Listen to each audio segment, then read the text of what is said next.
Hi there, traders. This is Brad Gilbert with the FX Market Insight for Monday, the 23rd of July. Now, after the weekend, I tell you what, the best thing to do is come to the overall news pages and work out what sort of news has been going through over the weekends. There's a huge amount of geopolitical issues at the moment, and flowing on from sort of Thursday, Friday, the Donald, the impact of what he's been sort of ranting about, as in the Fed have been raising interest rates, they're evil, the currency's higher, all these sorts of situations. Finally, someone is writing, this is what I was talking about on Friday, was that everything that's happened to the US dollar, Trump has actually instigated himself. All these trade tariffs would make the US economy probably more robust. Obviously, the trade tariffs on China are definitely going to make the dollar yuan weaker. And this is what the US are coming back with. They're looking at the yuan for signs of manipulation. Now, the only manipulation is Trump. So they are completely idiotic. Now, one of the couple of key things, we did have the G20 over the weekend. They're all talking about, we need more dialogue on trade tariffs and all these sorts of things. Now, don't forget, a lot of these countries, a lot of the international countries are talking about how it's going to impact global growth. Now, that is a load of rubbish. What it's going to impact is their own growth. Like, global growth will bounce back wherever it needs to. I don't think there's any worries about, that screwing everything up. Everyone's worried about their own little piece of pie, and that's what they're sort of talking about. So don't get sucked into that. One of the only major numbers we had on Friday were the Canadian CPI and retail sales figures. Those numbers were once again strong, and we did see a good 100-point move to the downside in dollar CAD. And that's, I've just noticed as well, there's still a lot of talk about oil. Now, OPEC have gone a little bit quiet, as has the Iran situation, but you'll see in just a second, I'll come back to the major currencies. You can see that oil has actually dropped a couple of bucks on the open on Monday. So whether that's oversupply or a change in supply, we'll have to wait and see. But generally speaking, I wouldn't worry too much about the G20. They seem to be doing nothing. Trump is something that we have to deal with. There's a bit of dollar weakness, and the main move is on dollar CAD. Now, also, one other thing, that story that popped up that we definitely need to be aware of, and if I just come back to the currencies, it'll make a bit more sense, is just have a look at sterling. Okay, we had a massive blip down here on the open. Right now, there's a poll come out of the UK suggesting that there's going to be a leadership contest on UK PM Theresa May. They're talking like, it's one of these beaten up sort of releases that they are really sort of suggesting that the UK, the general public, are not happy with what she's doing. Boris Johnson is the preferred PM and who can lead them out of the EU. They're just not happy with what Theresa May, the plans she's come up with.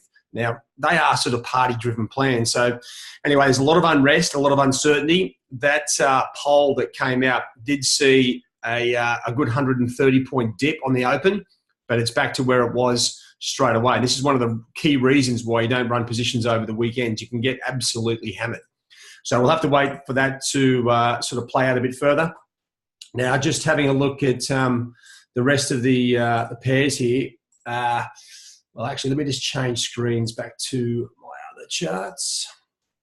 Okay, now I've just shrunk up the charts a little bit here just to give you a bit more detail and a bit more history in them. You can see the after Trump, Trump's trying to talk down the dollar as best he can. It's not going to last because the fundamentals, the economic fundamentals, which are coming from the Fed, the central bank, will dominate. But at the moment, we're seeing US dollar weakness. Okay, now Euro is just punched through sort of 117, sort of 20. It is, it's probably the one clear breakout. As you can see, sterling, the price action on sterling, we've been getting hugely weak data.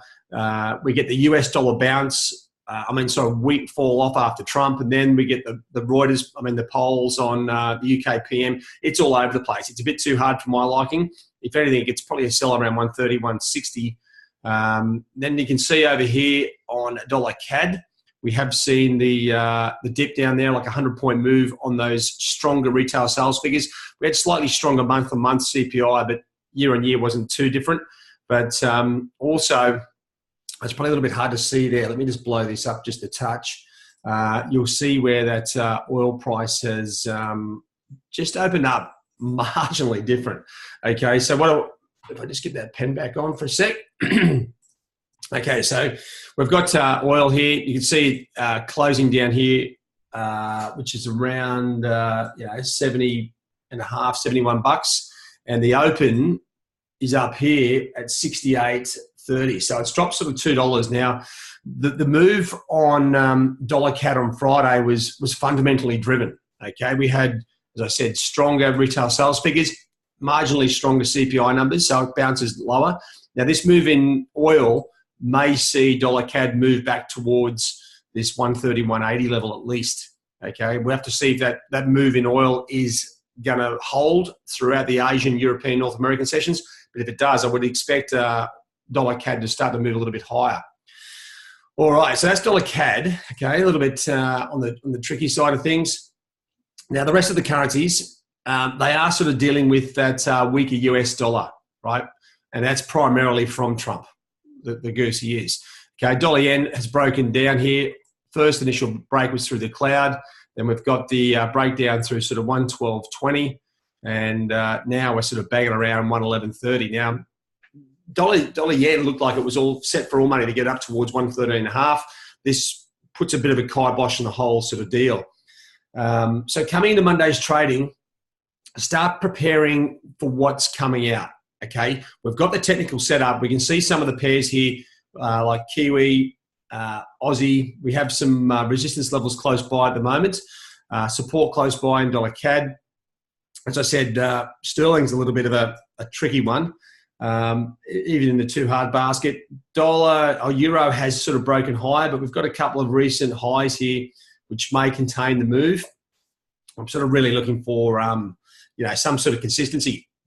Going from Thursday last week, the US dollar looked like it was going to charge to the top side, and that's where Trump has really sort of screwed things up. So what does that leave for us? Now, what we need to do is really start planning, trying to match up direction and momentum with those technical levels. Now, on Mondays in particular, it's not a great day to sort of start just jumping in because traders are waiting for all the markets to reconnect. Okay, so really there's not a hell of a lot that you can do except wait for the key data. Now, the good thing about this week is we don't have a huge amount of major impacting news. Now, the ECB interest rate decision will be of massive significance, as well as obviously the press conference following that. And then outside of that, we've just got some other big, chunky key data. Aussie CPI numbers will be very important. And then you come back down to the US dollar itself. This is where we get into that fundamental data, durable goods and advanced GDP numbers. So not a huge week, which is good because that means the market focuses more on the market technically and where the sort of short-term trends are. At the same time, this is what we've been dealing with for some time as it is. We've still got these geopolitical issues, right? Now, they do seem to be clearing a little bit. I think Trump was just a little hissy fit from a paranoid child almost. Okay, he's come out and started talking about the dollar should be weaker, the yuan should be stronger. Well, yeah, that's true in the perfect world, but he's messed things up. So don't forget, we've got the UK. That poll came out about Theresa May, like there could be a challenge on the UK PM. That's going to cause some friction going Monday, possibly into Tuesday's trading. Trump, well, I think he's had enough to say. I think the US dollar should slowly come back. We may need one of these US numbers to really kick in to get the dollar back moving higher again. Okay, that's what it may take. Now, one of the other key things, just before I come back and run through the US dollar and where the yuan is, don't forget on Tuesday we are going to be running I'll be running a live webinar. Now, this is a trading setup that I used last week on Euro, and it actually ended up saving me quite a few dollars. It didn't fall my way, but at the same time, it saved me some cash, and it's the RFB strategy, the range/false break strategy. I think the setup is actually quite unique. I haven't used it before, but it makes so much sense, and the new trendline trader will actually really enable us to sort of probably take a lot of risk off the table on certain setups. I'm really looking forward to that. Now, just coming back to some of the key raw nerves in the market at the moment. Okay, and what I'm talking about is dollar yuan, right? It was the focus most of last week. It has been falling, just falling. Now, the US are talking about manipulation. Now, the Chinese usually just devalue the currency. They don't need to manipulate it, but it's just falling because I think the global markets understand that China are going to be really struggling with all these tariffs. What has happened, though, it's what a lot of this rhetoric is designed to do is slow it down. So you can see dollar China at the moment sort of just drifting a little bit lower on the open. We've got some support levels. If it goes back down through 6.75, well, then we may see it sort of have a run to the downside. It's going to be very interesting to see what China does here. Now, I don't think myself that they're pushing the yuan lower. It's just happening by itself, but they are going to come under pressure from Trump if it does continue to weaken. If the yuan continues to weaken, I would expect Trump to increase the tariffs to offset that weakness. Right? This is where it gets completely stupid, but that's what we've got. Now, the US dollar, coming back to the impact of Trump criticising the Fed, talking about the strong dollar and all these sorts of things, it has pushed the US dollar somewhat a little bit lower down here to test this support line around 94.40. So the dollar index under a little bit of pressure at the moment. I think it's only short term. We will have to wait for those US numbers to really get a good grasp of what's going on. So the only thing that you can do is have a look at the key features around the market. US equities pretty much flat. Okay. The Nikkei is due to open up down 190 points. There's no major economic data out on Monday, first thing in the Asian session. So I don't see a hell of a lot of activity at the moment. So just keep an eye on the yuan, right? The offshore yuan. So it's dollar China for those who aren't aware. This is the raw nerve. If it, and just to sort of give you the heads up, so it's very important for the Aussie and Kiwi, right, at the moment. So if the dollar yuan comes off, Aussie and Kiwi go up. And if it rallies, then Aussie and Kiwi go down. Okay, that's your two best trading pairs for that Asian session. I think going forward, and primarily also, the dollar yen has lost a lot of momentum. Okay, if I just come back to the charts, you're just having a look here at the major pairs. So what you're trying to do on the Mondays is just isolate the pairs that have the best technical setups. Now, it's a pretty tricky trading situation, especially with a few geopolitical events going through. You can see this sort of Kiwi here, just trying to push through those levels. In actual fact, I'll just blow these charts back up to sort of where we are right now. Okay, as you can see, Kiwi just sort of getting back to that level. Aussie just pushing through as well. I think we might see a couple of false breaks here on the open, just on the Asian Open, because there's not a huge amount of momentum. It's just residual from Friday. So, you know, that previous resistance support acting as resistance, you know, Sterling's just got so much crap going on in the background. It's pretty hard to see what's going on. And then you come back down to dollar CAD. This will give you a better idea of that move from those strong numbers on Friday. And then we've also got dollar yen up here as well. So basically, we've got some technical levels around here, but trading at this point is not going to be fluid. Okay, the markets have just opened. Traders are just starting to push through a few levels, test the water as such. Dollar yen up and down through the trend line there. As I said, the UK geopolitical issue impacting there. Oil's up here when it closed down here. So I think dollar CAD, you'd think, would start to move higher. That's a little bit tricky, and we are seeing a bit of a rally on euro to start the day. So what am I going to be doing first thing? Well, not much. I've already done my charts. I just need to wait for the markets to reconnect. And what I'm waiting for is the full Tokyo session to open up.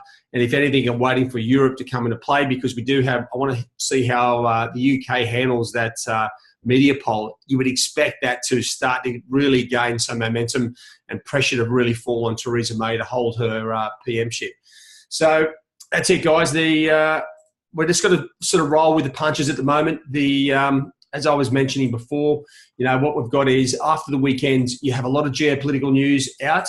You've got to assess that and give the markets time to actually really factor that in. And that's what we're waiting for. We're waiting for the market to come back to full liquidity. We're waiting for these, you know, whether it's the G20 or the Trump Trumpinator himself.